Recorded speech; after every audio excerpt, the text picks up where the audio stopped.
एक बार फिर से हम आपके सामने एक नई वीडियो लेके हाजिर हुए हैं। इस वीडियो में हम SCERT दिल्ली द्वारा आपको पहले ही बता चुके हैं कि उन्होंने तीसरी क्लास, 5वीं और 8वीं क्लास के लिए सीखने के प्रतिफल पर आधारित एक पूरा वर्कशीट्स तैयार की हैं, कार्यपत्रक तैयार किए हैं।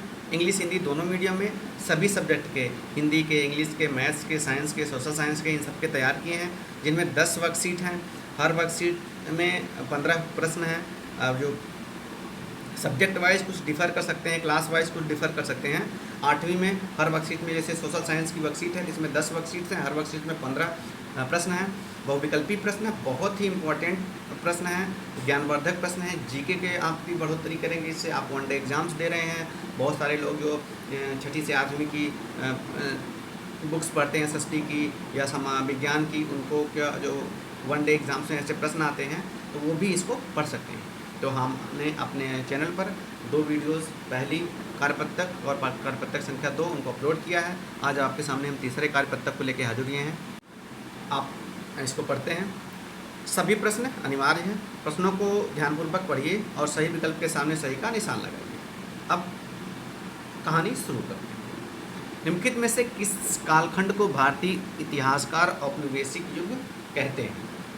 तो जाहिर सी बात है, प्राचीन को नहीं कहते, मध्यकाल को, परावर्तक को नहीं। आधुनिक जो काल है, आधुनिक काल का जो इतिहास है, मुगल साम्राज्य के बाद आधुनिक काल शुरू होता है और वही जो औपनिवेशिक युग कहलाता है। 200 साल का जो अंग्रेजों का शासन था, औपनिवेशिक काल कहलाता है।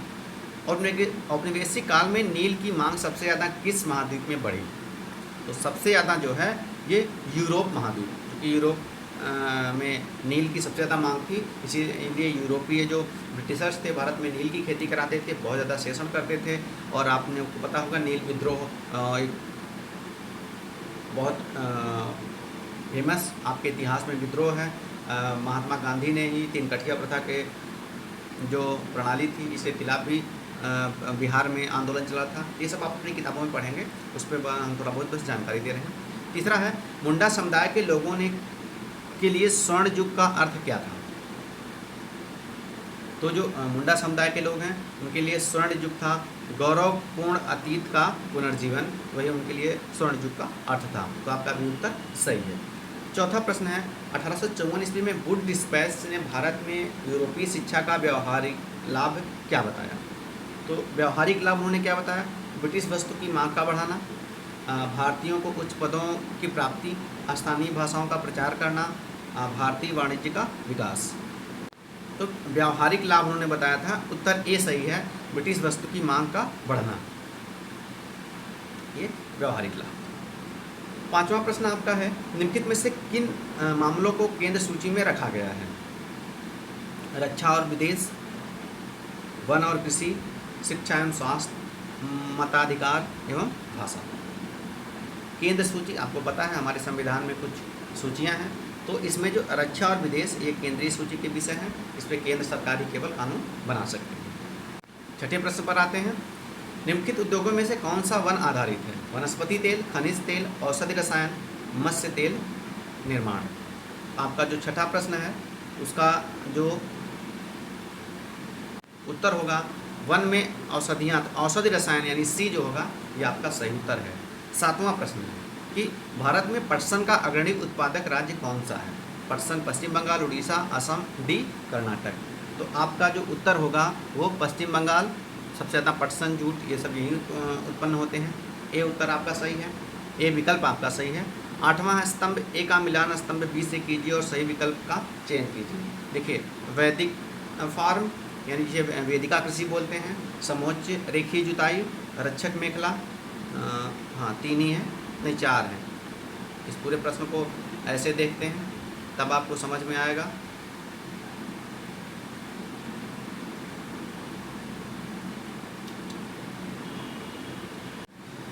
अब मिलान कर लेते हैं इनको, आपने देख लिया। अब वैदिक फार्म जो होता है, वेदिका कृषि तीव्र ढाल वाले स्थानों पर की जाती है। तो पहले का एक है समोच्च रेखी, जो पहाड़ी ढाल होते हैं, और रक्षक मेखलाएं जो शुष्क प्रदेश होते हैं वहाँ पे तैयार की जाती हैं। तो आप यहाँ पे देखेंगे जो बी उत्तर है आपका, बी ऑप्शन है, वहाँ पे ये आपका सही उत्तर हो जाएगा। 9वें प्रश्न पर आते हैं, मानव निर्मित संसाधन से संबंधित सभी विकल्प का चयन कीजिए। तो मानव निर्मित संसाधन क्या है? पुल मानव निर्मित है। तो बी आपका 9th का बी उत्तर आपका बिल्कुल सही है।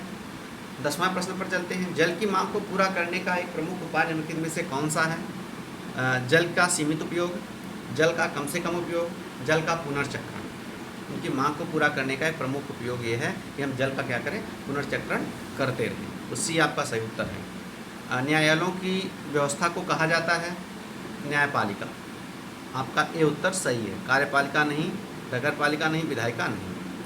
12वां प्रश्न है। राजस्थान में तेलुगु माध्यम का स्कूल खोलने की किसी जनसमूह की अनुमति नहीं दिए जाने पर उनके किस मौलिक अधिकार का हनन होता है?